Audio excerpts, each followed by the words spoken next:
Was the mythical god Poseidon-Neptune an ancient alien god? We usually see him carrying a trident, some kind of a spear with 3 points on top.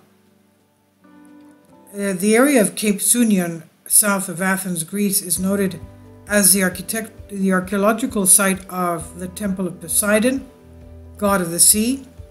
There's a temple there which overlooks the sea at the tip of Sunion in Greece. He's the god of the sea, earthquakes, and horses in Greek mythology. The second son of the Titan king Kronos, Poseidon was worshipped throughout Greece almost as much as his younger brother Zeus.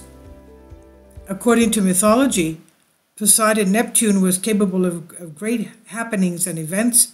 When he was in a good mood, he favored sailors by providing them with calm waters for their voyages and a favorable wind for their sails. He was about to summon devastating storms, lightning and thunder. He was able to do that as well as sink the ships of his enemies in an instant. He rides a spectacular water chariot, quote-unquote, driven by dolphins, while he himself holds a trident which he uses as a weapon. Among the mythical creatures associated with Neptune, or Poseidon, are the Telgenes, a race of advanced fish children. They were considered excellent metallurgists, skilled workers in brass and iron, and they made the trident for Poseidon and the scythe for Saturn, both of which in our day are considered ceremonial weapons. They were also believed to bring hail, snow, and rain whenever they wanted, and they could take any form that pleased them. In other words, they were shapeshifters. But what is particularly interesting is that they have several similarities with the fish gods of ancient Sumer, who worked for Enki, the great god of alchemy, technology, and the arts.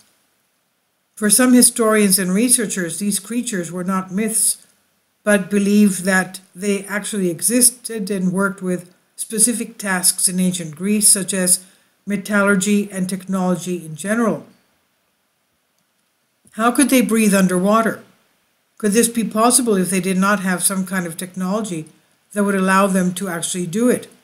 Today's technology allows us to achieve such feats, and with similar technological advances, nowadays we can explore the stars, explore the oceans, and experience what history believes only the gods could do. But is it possible that these stories, quote-unquote, of technology were just myths? Or is it possible that we will discover some part of some technology encoded for us, which predates ours by thousands of years? In our modern world, advances in medical field have developed steroids that can help produce muscles like Hercules. Titanium compounds can replace or enhance ours. Prosthetic gills are being developed so that human beings can breathe underwater without the use of air tanks, the so-called oxygen bottles.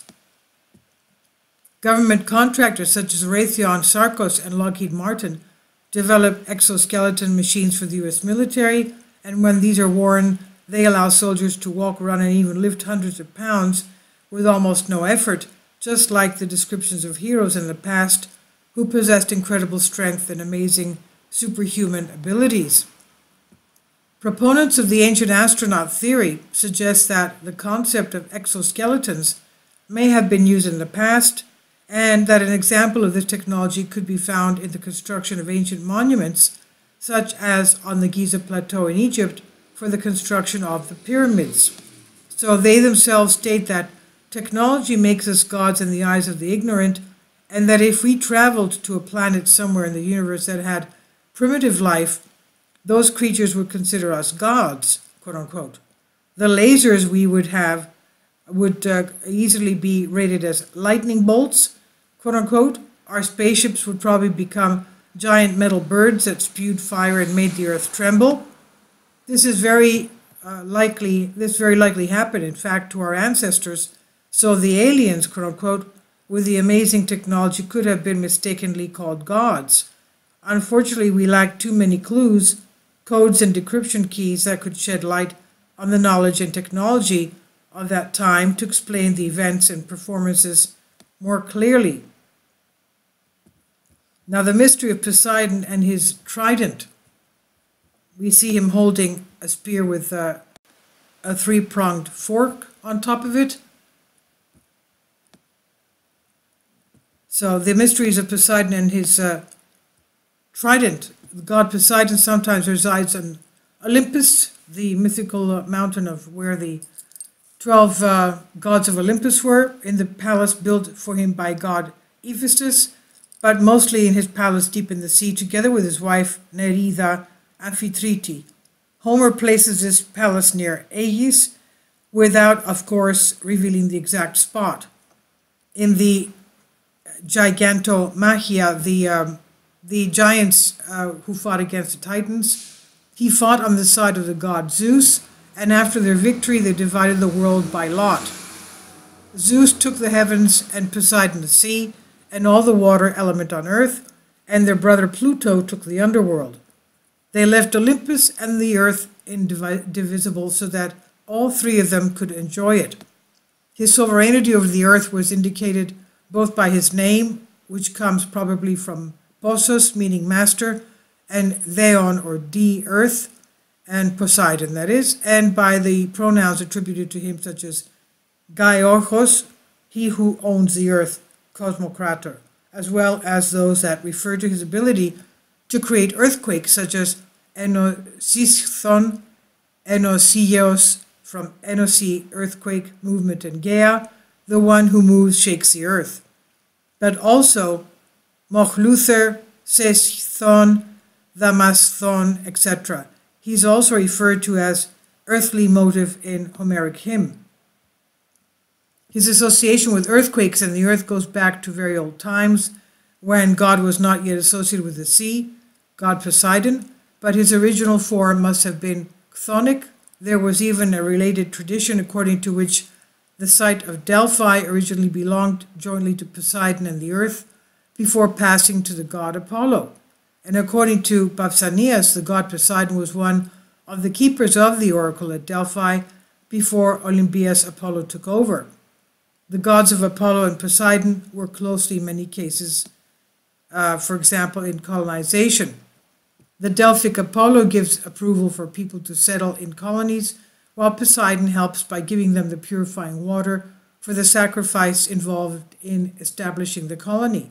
That's why our ancestors also considered him the founder of their houses, invoking his protection for the stability of the soil and the safety of the buildings. It symbolizes perpetual movement and fluidity, just like the nature of the liquid element, and by extension the world of emotions, and this is because our emotions are never in a permanent state but change according to circumstances and environment. It's no accident that mental illness was attributed to the great god who moves human emotions with his trident like the waters of the ocean. And according to the Stoics, Cicero de Natura Deorum, Poseidon constitutes the intelligent breath, the spirit, and the will. On his golden chariot, and accompanied by dolphins, seahorses, mermaids, and sea deities, he tears through the waters, holding the trident in his hands, and this weapon was a gift according to some from the Cyclops, according to others from Telchines, and he used it in the great giant battle, and since then he's been holding it continuously, and with it sometimes he shakes the sea, creating huge waves and terrible storms, while sometimes he calms it down. That's why he's addressed as Pontomedon, from Pontus and Medos, meaning I rule, and sailors always made libations to him before their voyage so that they would have a calm sea and a safe return home, according to Delphi.Greece. And these I've translated for you from a Greek article. Please leave your comments. Thank you for your support. Kindly support my Patreon account. The daily posts are 5 videos daily, and they are totally different from what I have on my YouTube channel. Thank you so much for your support and that you find all my content so interesting. You'll find the Patreon account details in the description box below.